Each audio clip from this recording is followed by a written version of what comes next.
But first up, let's talk about the single most important vote that you are going to cast when you go to the polls on Tuesday.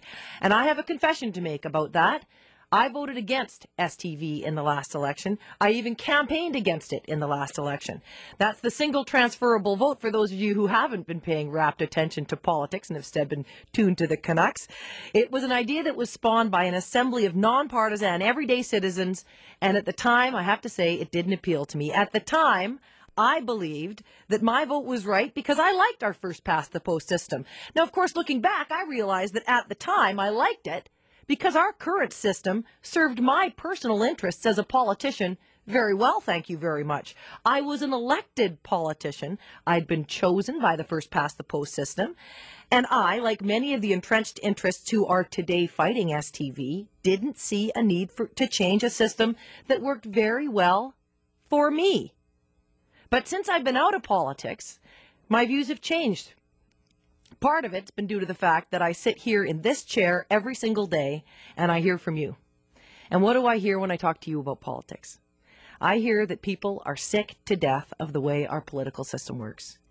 And increasingly, I know that that frustration is borne out in the polls with fewer and fewer young people going to the polls every single year. They just say there's no point in exercising their franchise. A franchise, by the way, that a generation fought and died to protect.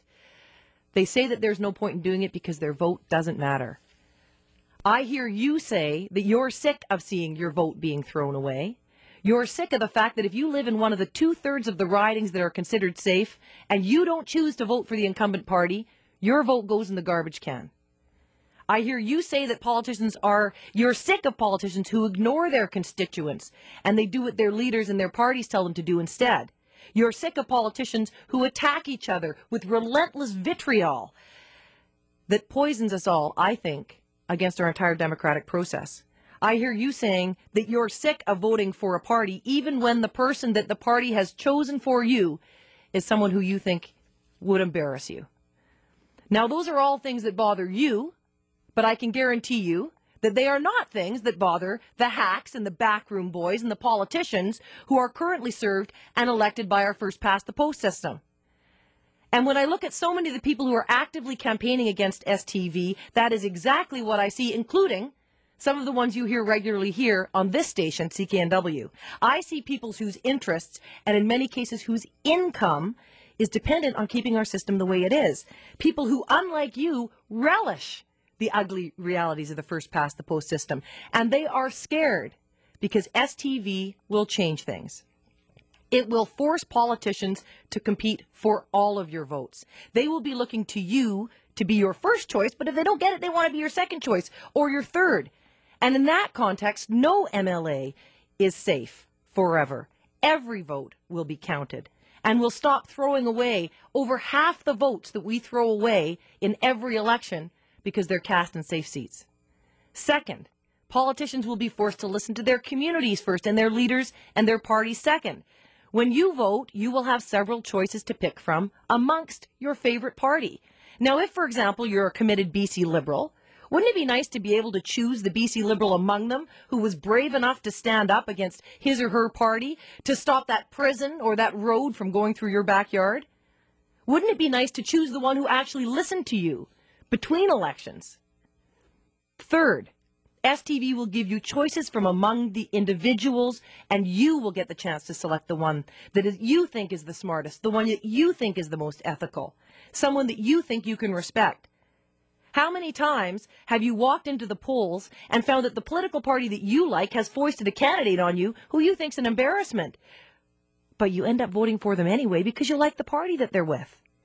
Well, you can say goodbye to voting for bumblers who are destined for the backbench. With STV, you get a chance to choose the best person. It's not the backroomers who choose it for you. And last, the level of hateful invective will diminish immeasurably. Under STV, all politicians will have an incentive to get along. They'll be hoping to be the second or third choices, as I said, on your ballot. The toxic insults and the nasty rhetoric will be turned down to a lower ebb. Finally, for once, politicians will stop trying to win by ruining each other and start trying to win by acknowledging each other. Now, to me, this is the biggest, most fundamental change that STV could bring about. and it's civility in politics. If we care about civility in society, we must care about it in politics. So on Tuesday, you will have two choices to make. The first will be a short-term choice. It'll be a choice of who will run our system for the next 4 years. And you will vote for someone who has been chosen for you by the entrenched interest in a big party machine. People who will be accountable to that big party machine, not to you. And perhaps people who will get elected, not because of who they are, but because they have proven to be the best at slinging mud. The other vote that you will cast will be much more important. It will be the vote that determines if the next time you walk into that ballot box, you will be faced with the same ugly choices. Einstein said that insanity is doing the same thing over and over again and expecting different results.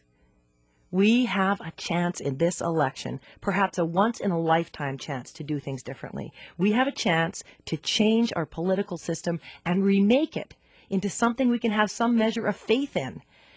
And if the established interests succeed in defeating this on Tuesday, they will not give you another chance.